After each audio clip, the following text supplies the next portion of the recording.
Tout à l'heure, vous avez parlé d'un joueur qui s'appelle Florian Marange, qui disait que peut-être, quand il voyait les matchs de Messi, il disait est-ce qu'il est pas dopé. Alors moi, je vais te dire un truc, c'est marrant parce que moi, j'ai vu Florian Marange et lui, c'est sûr, il est pas dopé. C'est sûr. Mais c'est sûr.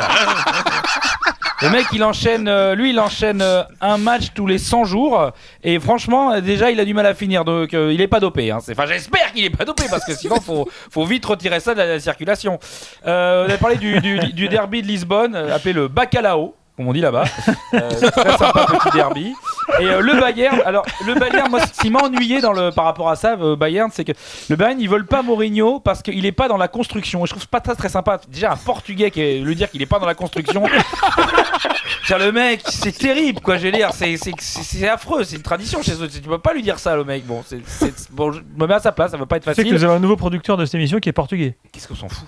Et non, c'est pas vrai. On t'embrasse. C'est Rui, c'est Gilles, c'est quoi? C'est Gilles. C'est Rui, c'est Gilles, c'est Gilles. Arsenal. Alors, je voulais demander à Fifi, le moineau des Açores. Est-ce que Arsenal, il pense faire podium cette année? C'est jouable ou pas? Quel podium? À quel podium tu penses? Celui avec Paul Vord et Claudette, parce que sinon l'autre ils n'y arriveront pas. Exactement, voilà. Ils ont 6 points de retard. Ça va être compliqué, ça va être très très compliqué. Non, parce que sinon ça va être compliqué, il faut leur dire tout de suite. Balotelli qui s'est fait critiquer beaucoup et en même temps il est logique parce qu'il a quitté sa femme juste après l'accouchement. Alors on se dit ouais, ça se fait pas, mais si, un footballeur, vous remarquerez, dès ce qu'il a scoré, il veut un transfert. Hein. Après le premier allez, au premier but, il veut un transfert, il s'étale dans les journaux, enfin c'est classique quoi. Ferdinand qui s'est pris laisse Ferdinand. Le mec a 20 ans de retard. Oui, laisse Ferdinand, il existe encore. Il n'existe plus. Qui s'est fait ouvrir l'arcade par un jet de pièces. Alors ça va, les mecs, on leur balance du pognon toute l'année. Il faut bien qu'à un moment donné, de temps en temps, ils prennent une pièce sur la tronche. C'est pas grave, tu vois. Ça change des billets, quoi. C'est tout. Et Gilbert, tout à l'heure, tu disais que à cause de ça, on devrait mettre du MMA dans le foot. T'as qu'à aller au Mans, il y a le MMA Arena, c'est fait pour ça. Et qui irait très bien. Et je voudrais parler quand même de Devian. Evian Tournon-Gaillard qui est venu au Parc des Princes avec des intentions assez spéciales, hein. Ils ont pris une branlée. Et les joueurs d'Evian, enfin quand je dis les joueurs d'Evian, hein, je parle pas de Barton, Balotelli, Cassano, c'est pas les joueurs d'Evian mental, hein, c'est les joueurs qui viennent d'Evian. Ils sont arrivés avec un super projet de jeu, très Ligue 1, c'est le 4-4-2-1. Ça regarde le 1, c'est le gardien. Ça te dit à peu près où sont placés les mecs, hein, sur le terrain. C'est-à-dire très bas, tous derrière et on attend. Tu vois, l'attaquant d'Evian, le plus avancé, c'est Sagbo. Hein, toujours à l'affût, aux alentours de la surface. Bon, le problème, c'est que c'est sa surface. Hein, il est collé à sa surface. C'est la sienne, mais bon. Et à un moment donné, d'ailleurs, il y a un de ses coéquipiers qui lui a demandé, dis-moi, c'est qui le gardien de but en face? Il a dit, je sais pas, je suis trop loin, j'arrive pas à voir d'ici. Et alors, c'est bien comme tactique, mais le problème, c'est quand tu en prends deux très vite, faut changer. Et là, c'est-à-dire qu'il faut essayer d'aller là-bas. Là-bas au loin, tout loin, là-bas, dans le camp adverse. Oh là là! Et là, c'est toi, ça là-bas, devient dans autre le noir. chose. Hein? Ouais, c'est... Oh là là, il y a du vent. Et là, le problème, c'est que pour aller dans la surface adverse, quand t'es Evian Tournon-Gaillard, il faut y aller avec Frédéric Lopez. Quitter ses repères pour l'inconnu est forcément déstabilisant. 2 heures avant le départ, c'est l'angoisse qui semble dominer les sentiments. Oh là là là là là. Les pauvres. Ils étaient perdus, c'était émouvant.